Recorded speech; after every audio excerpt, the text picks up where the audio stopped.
And on today's episode of BKG, what is this rusty pile of garbage? Stay tuned. And under the Cadillac. So, this is a 2000 DTS. It's got, quite a few miles on it. Drive it every year. It's been a great, reliable car, but of course, something happened to the exhaust and it started getting loud. So, you see I've got a hole there. Whether or not that O2 sensor comes out, we'll find out.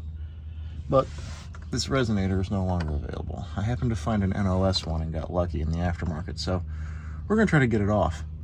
Maybe we'll get lucky, maybe not. But this heat shield has to come off because it covers the O2 sensor down the wiring, all the way down there. So looks like 10 millimeter, looks like 10 millimeters. So I'll pop that off, see if we can get the O2 sensor out, which should come out. I actually replaced this pipe probably, 8-9 years ago. And for being driven in the winter, I guess that's not so bad in the Northeast where road salt just beats the snot out of it. So we're gonna go ahead and take care of that and see what we can do. I put these stainless band clamps on there back then too, knowing that someday I would have the car long enough that it would need this to be done again. So I'm just kind of surprised they don't sell this pipe separate. Now they want to sell you an entire catback white pipe resonator assembly, which goes all the way to the back and then splits to two mufflers under the bumper of the rear car. So I don't want to do that, obviously, because the rest of it's just fine. As you can see, if we can get it, yeah, see, there's really not any rust there. So we're going to try to just patch it with just this resonator. I do have one, so let's see what we can do. Let me get this heat shield off. I'm hoping there's not going to be any major issues, but you never know. So here we go. All right, those bolts are loose. Thank God I used a stainless band clamp because it makes it a whole hell of a lot easier. Obviously getting that just down just enough to get to the retainer that plugs that in, because it may or may not come out, but all the rust holes are around that bung. So I think if I put any pressure on it or any heat, it's just gonna tear the bung out of the pipe. So I have a new sensor. And then years ago, I used a band clamp there too. So those should come out fairly easy.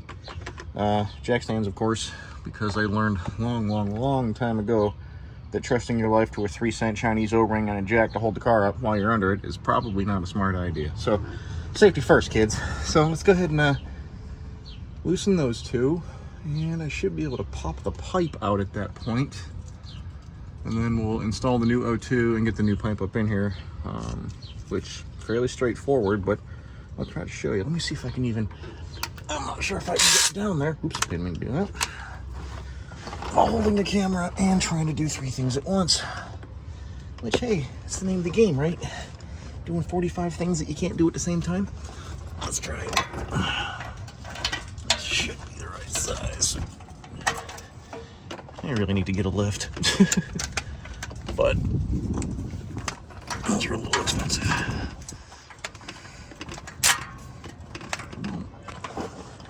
Really trying to get up under here is real easy. Let's try it.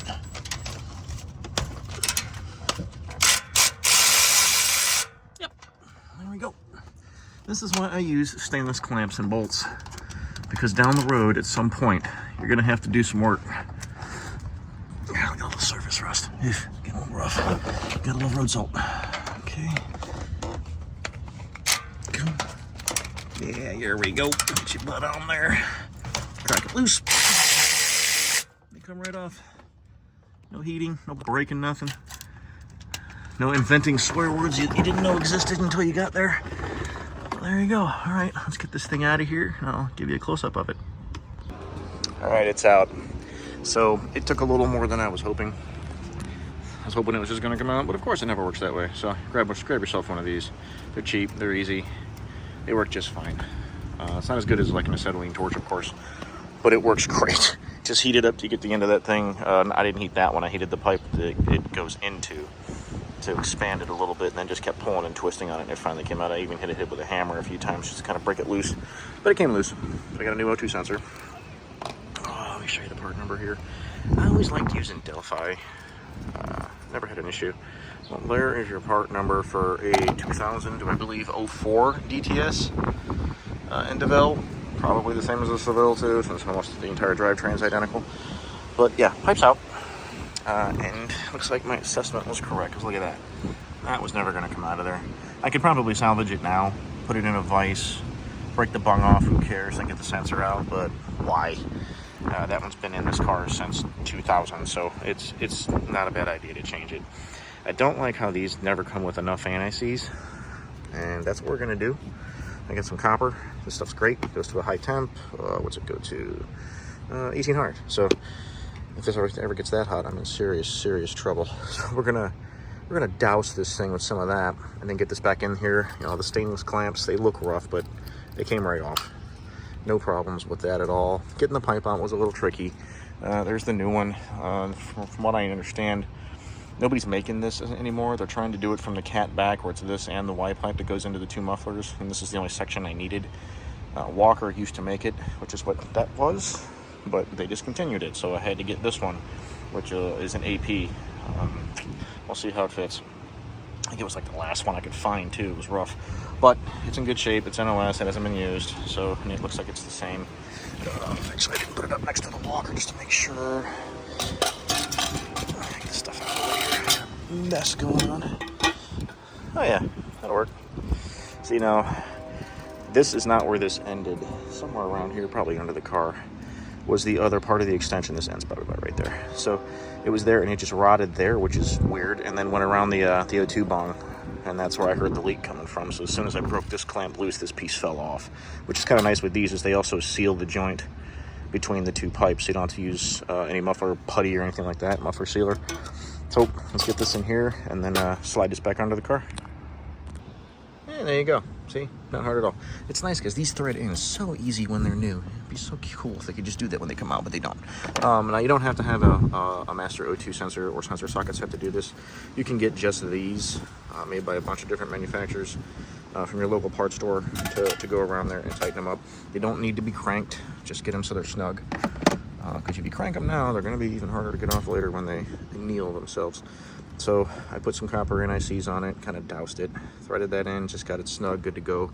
I'll put all this stuff away. The only reason I put this in now is because when you put this under the car, getting room on this can be tricky. On this car, it's not too bad, but on some cars, it is. So there's all kinds of room out for the wire, so I'm not worried about that. But now that it's on there, I don't have to worry about fighting it. So we're going to get this under the car now and finish up this project. We got other things we got to do, right? We got a little plastic monster, and we got those two to deal with. So let's get back on this. So here's some of the stuff you'll come across.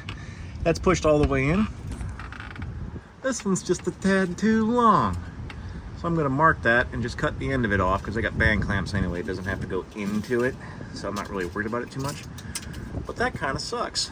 I mean, I guess in a way, I'm kind of glad it's too long rather than too short. So I guess we'll get that out of there, cut a little bit off, and get it back up in there. Okay, we got it marked. I like to use tape because it puts a nice straight line across it. If I cut to there, we're good. We actually still have a little bit of space that I can cut more if we need to. But, you know, don't cut off more than you can because it's easier to take it off and just put it back on. So let's cut this, get it back onto the car, and see how much more we got to cut off. There it is, cut off. I would have filmed it, except I'm going to save your ears because it's loud. But there's the piece, perfectly straight cut. I used my Milwaukee battery powered. That thing's amazing, especially with a 3M cutting wheel on it. Those things just cut like butter. It's crazy. But yeah, perfect cut. So let's get this back under there, measure it, and see if we can make sure we can get the clamps on and everything seals. There it is, all wrapped up. Got the heat shield back on, O2 sensors under it. Can't say it because it's under it. New clamp, stainless of course. Pipes in. That one's tightened down. We are good to go. No more noise. I can finally drive this thing without having that annoying exhaust drone directly below my feet. So back on the road it goes. Now let's move on to the next car, shall we?